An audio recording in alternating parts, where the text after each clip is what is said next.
Cheminer ensemble, la série culture de Chandail et Chignon, le podcast des bibliothèques de Saint-Médard-en-Jalles. Dans cet épisode, Nina, 20 ans, étudiante en cinéma, évoque les conséquences de la guerre sur les personnages du château ambulant de Hayao Miyazaki. Cheminer ensemble, le point G de la culture par les bibliothécaires de Saint-Médard-en-Jalles. Cheminer ensemble.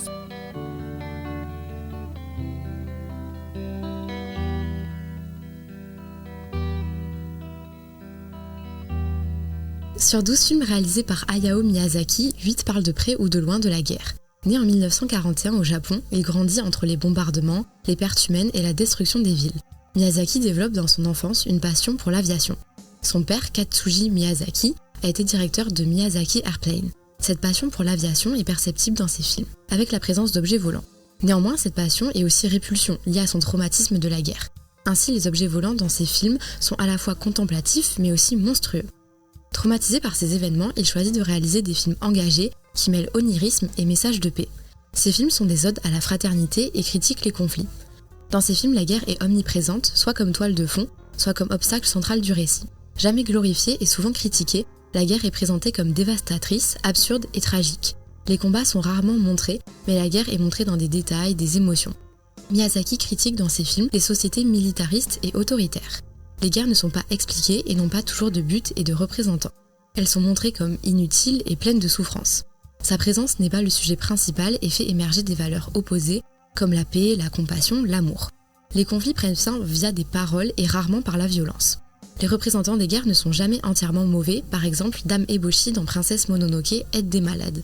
Dans le livre Le Château de Hurle dont s'inspire le film, sorti en 1986, écrit par Diana Wynne Jones, la guerre n'existe pas vraiment, elle n'est pas présente. Tout se concentre sur la magie, les sorcières et le château ambulant.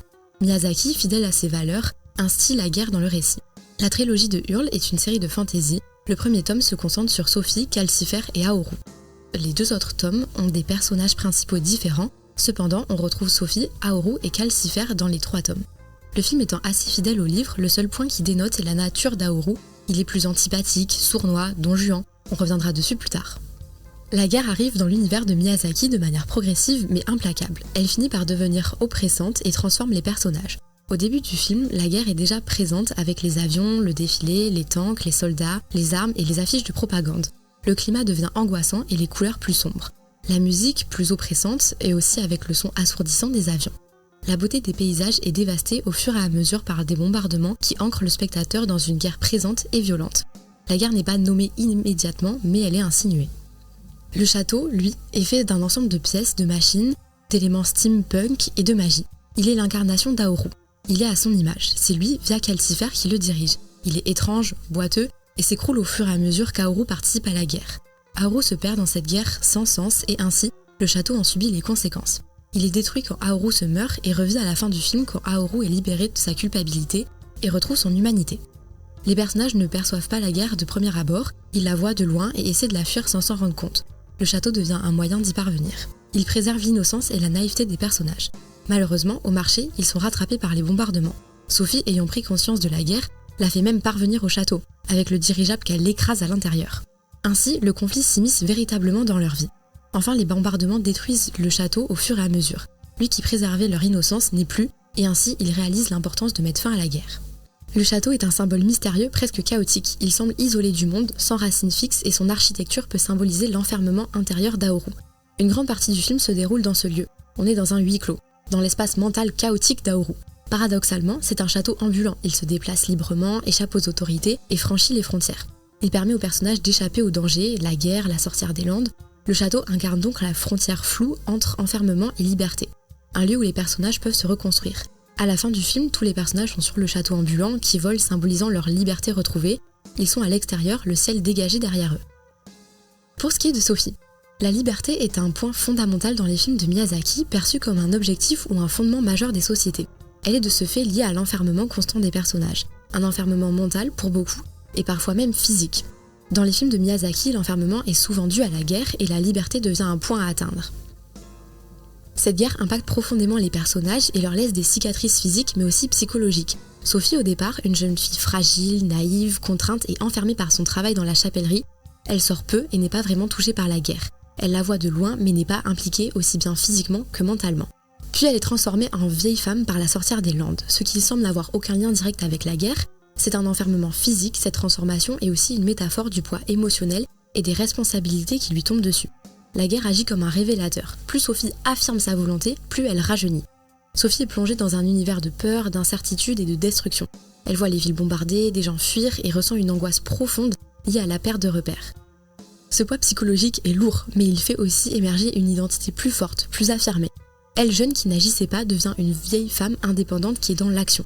Les changements émotionnels de Sophie suggèrent un impact durable de la guerre sur sa vision du monde, sur sa peur de perdre ce qu'elle aime et sur sa volonté d'empêcher la souffrance. Sophie sort de sa passivité, de son inertie de sa jeunesse après la mort de son père. C'est une libération symbolique. Elle se libère de ses complexes, de ses inhibitions. Elle ose parler, agir, s'imposer, ressentir des émotions.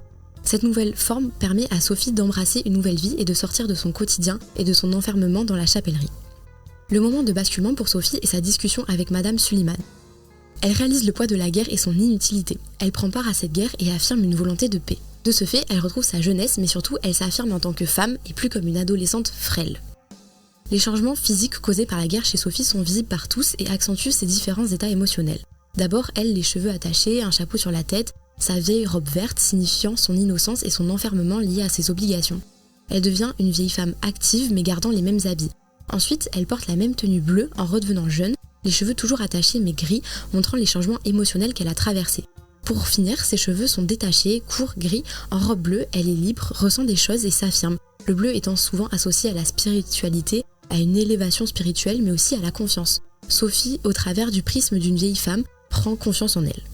La guerre transforme Sophie autant physiquement que psychologiquement, mais contrairement à beaucoup d'autres personnages, elle réussit à transformer ses conséquences en force, ce qui fait d'elle un moteur de paix dans un monde en guerre, affirmant la vision de paix de Miyazaki. Pour ce qui est d'Aoru, il se transforme régulièrement en créature ailée, mélangeant homme, oiseau ou d'ombre. Ces transformations sont liées à ses interventions dans la guerre. Plus il utilise sa magie pour combattre, plus il perd son humanité. Cela traduit une détérioration physique progressive, presque irréversible. Il dit qu'à force de se métamorphoser pour aller se battre, il risque de ne plus pouvoir redevenir humain. La guerre le pousse à user de sa magie à l'excès, ce qui épuise son corps. Après ces interventions, il revient souvent épuisé, blessé et sombre dans une léthargie qui montre que son corps souffre des combats. Son cœur qu'il a donné au démon Calcifer pour accéder à la magie symbolise aussi son affaiblissement physique. Il vit sans cœur littéralement, ce qui le rend plus fragile intérieurement et cela l'empêche de résister aux effets dévastateurs de la guerre. La guerre l'empêche d'être humain, d'avoir des sentiments et de l'empathie.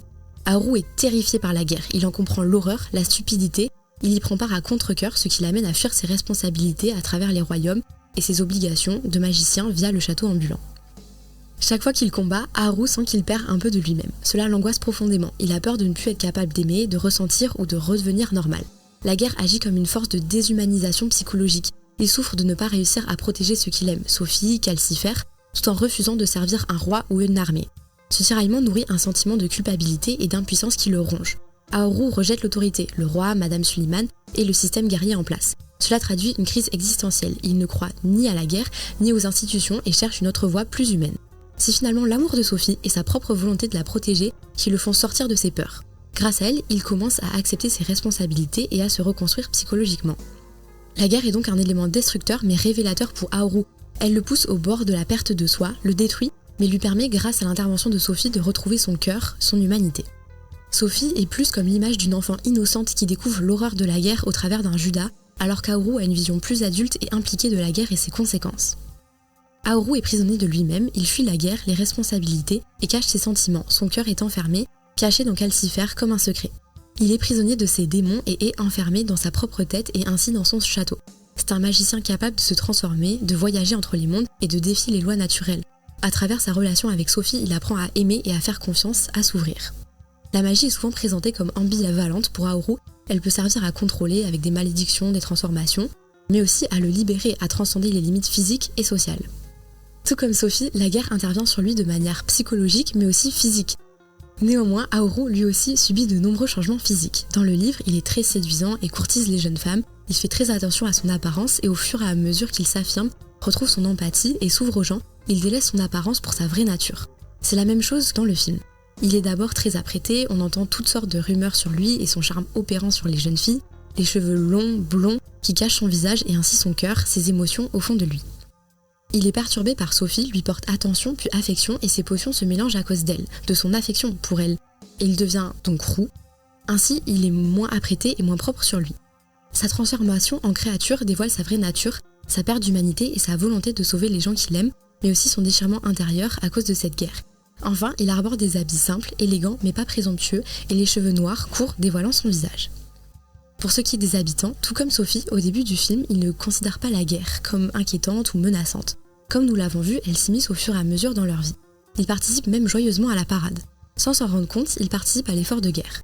Au marché, tout est normal, ils accueillent la flotte qui, malheureusement, est en flammes. La guerre arrive à leur porte, l'angoisse monte, les bombes et les tracts sont des déclencheurs de la panique chez les villageois. Les bombardements de la fin du film, l'ambiance sombre et rouge, violente, marquent un tournant chez eux. Les scènes de destruction sont frappantes, des bâtiments en ruine, des feux ravageant les zones résidentielles, une atmosphère de chaos et de dévastation. La guerre est rentrée chez eux, mais eux ne sont plus là, partis ou sous les bombes. La réalité est dure et violente. Le plus grand effet psychologique de la guerre sur les habitants est la peur constante. Cette peur passe surtout par les bruits, comme celui des avions, des tanks, des bombardements. Ces attaques inattendues et la menace d'une destruction totale plongent les populations dans un état de stress. Ils vivent dans une angoisse constante et se demandent s'ils vont survivre ou tout perdre. La guerre perturbe profondément la vie sociale et morale des habitants. Dès l'arrivée des bombes sur le village, ils deviennent témoins de la cruauté et de la futilité de la guerre. Les habitants deviennent progressivement désabusés et découragés par les promesses de guerre et les discours officiels. Ils se rendent compte de l'absurdité et de la violence et commencent à rechercher des moyens de résister ou d'échapper à ce système de destruction.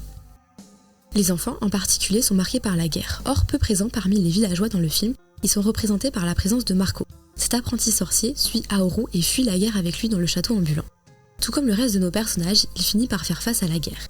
Il grandit grâce à Haoru loin de l'environnement de méfiance, de violence, de dévastation et de peur due à la guerre, mais finit par y faire face avec l'arrivée des bombes. Il devient un témoin silencieux de la guerre, absorbant des traumatismes qui se manifesteront dans le futur. Marco représente un alter ego de Miyazaki, un enfant innocent qui grandit face à la guerre au travers de la protection d'Haoru. La guerre fait également s'effondrer les liens sociaux. La méfiance s'installe entre les différentes populations qui, pour survivre, sont obligées de se tourner contre leurs voisins. Cela entraîne une perte de solidarité et d'humanité. La mère de Sophie, elle non plus, ne se méfie pas de la guerre et n'en considère pas la portée. Or, elle devient un des mécanismes de la guerre. Elle manipule et essaie de piéger sa fille pour sa propre survie. Pour ce qui est des soldats, censés être synonymes de protection et de sécurité, ils sont seulement perceptibles lors de la parade et sont vus comme des menaces pour Sophie. Ils sont grossiers et rustres envers elle et elle doit même être sauvée par Haoru alors que ces soldats sont censés représenter la paix et la bienveillance. La sorcière des Landes est introduite comme une antagoniste puissante et mystérieuse. Cependant, on découvre rapidement qu'elle est aussi une victime des tensions politiques et militaires du royaume. Symbole d'un pouvoir ancien décliné, elle représente une époque où la magie était plus crainte et respectée, mais qui décline dans un monde désormais dominé par des machines de guerre et des gouvernements autoritaires.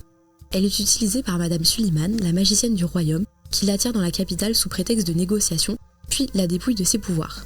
Ce geste illustre comment les dirigeants utilisent et éliminent les individus magiques dès qu'ils deviennent gênants. La guerre sert de catalyseur à la perte de pouvoir de la sorcière. En l'emmenant au palais, Madame Suliman lui retire sa magie, la réduisant à une femme âgée, confuse et impuissante. Cela reflète la manière dont la guerre efface l'individualité et l'autonomie au profit du contrôle centralisé. Elle entre dans une déchéance physique et psychologique, privée de ses pouvoirs, elle devient dépendante et vulnérable. Cela évoque comment les conflits peuvent briser même les figures les plus redoutées. Ironiquement, c'est dans sa faiblesse que la sorcière des Landes trouve une forme de rédemption. En perdant ses pouvoirs, elle devient plus humaine, presque comique, mais aussi plus attendrissante. La guerre, en détruisant les structures de pouvoir, permet parfois une reconnexion à des valeurs plus simples et sincères. Malgré ses motivations initialement égoïstes, elle finit par aider Sophie et Haoru, participant indirectement à la résolution du conflit. Elle incarne ainsi les conséquences personnelles et symboliques de la guerre. La chute du pouvoir ancien, la perte de contrôle, mais aussi la possibilité de renaissance. Dans l'univers de Miyazaki, la guerre est rarement glorifiée. Elle est plutôt montrée comme un mal qui détruit la magie, la beauté et la liberté, tout en permettant parfois la croissance intérieure et la réconciliation. Enfin, les paysages, quant à eux, sont aussi marqués par la guerre. Au début florissants, brumeux, avec l'arrivée du château puis ensoleillés, ils deviennent sombres, pluvieux, quand la guerre arrive dans la vie de Sophie. Enfin, l'arrivée des bombes les rend plus obscurs, chaotiques, enflammés. La guerre détruit la beauté de la nature, la vie de manière générale. Ils redeviennent ensoleillés et beaux, contemplatifs, avec la fin de la guerre. En bref, le château ambulant propose un univers onirique, contemplatif, qui laisse s'immiscer petit à petit la guerre, provoquant enfermement aussi bien physique et mental chez les personnages. Néanmoins, Miyazaki, profondément ancré dans la fraternité et la solidarité, amène un message de paix et de surpassement de soi. avec une visée féministe et libératrice, le château ambulant dévoile la guerre et ses conséquences à la fois dévastatrices mais aussi fédératrices.